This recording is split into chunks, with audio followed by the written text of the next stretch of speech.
When Karl Marx envisioned socialism, it was merely seen as a stage of tyrannical dictatorship that would naturally collapse to bring about the stage of communism. At the time of Marx, there were not yet any socialist or communist countries. Socialism was merely seen as a stage of state capitalism, where the state seizes control of all means of production in order to more rapidly achieve the communist goals of cultural, social, and moral desolation. Since communism was the goal, socialist dictators have historically always used their powers to attack and destroy the old values of each society.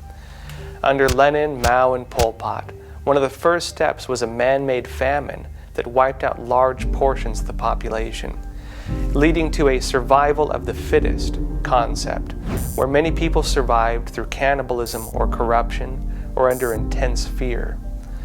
Lenin clearly stated, according to the Black Book of Communism, that these atrocities were valuable for communist goals, since it would help bring about socialism, while also destroying people's faith in their leaders and in God.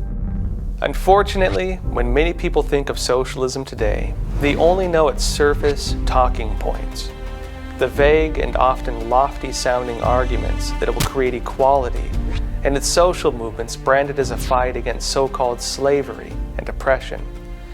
In reality, socialism has historically represented everything it claims to oppose.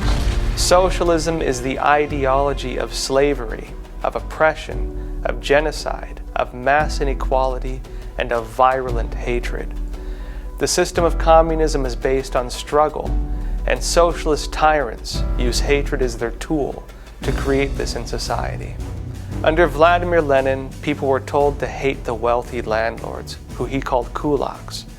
Under Mao Zedong, people were told to hate landlords and anyone who still believed in tradition, who he labeled as rightists. Under Adolf Hitler, who used National Socialism, people were told to hate Jews, who he framed as the wealthy minority. And under today's socialists in the West, people are told to hate all white people and all men, and to hate anyone who believes in traditional culture and family values. Hatred is the fuel of socialism. Hatred is the creed of its followers.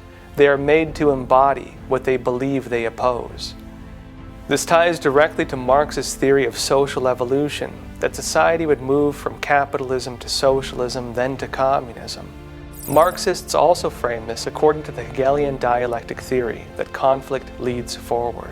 By fomenting conflict and hatred in society and between various groups of people, socialist tyrants use the social Darwinist theory of survival of the fittest, believing that conflict more rapidly advances society towards the goals of communist desolation. This is what they call progress. During this process, these tyrants brainwash their followers into believing that the people they are agitated to hate are the enemies of the people or represent inequality.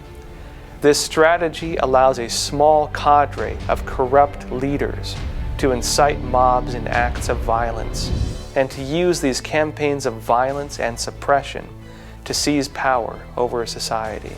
This process has been repeated by socialist leaders all throughout the 20th century, leading to its death toll, according to the Black Book of Communism, of over 100 million people.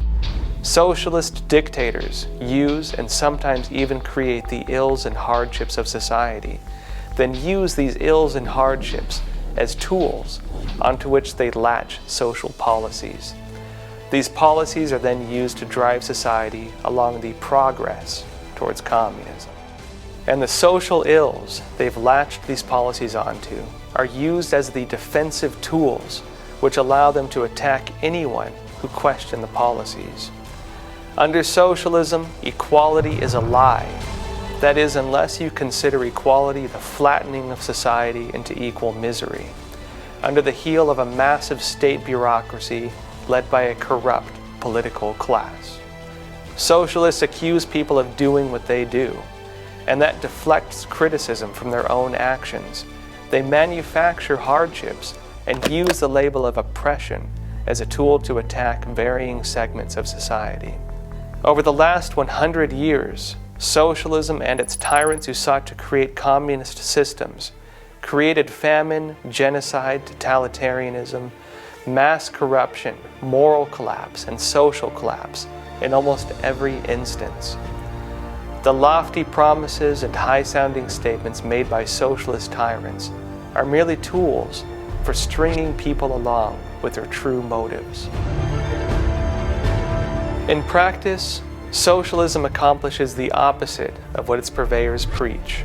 Socialism is the ideology of government tyranny, of granting absolute power to a small, wealthy clique, and of creating mass inequality between the wealthy socialist leaders and the impoverished masses.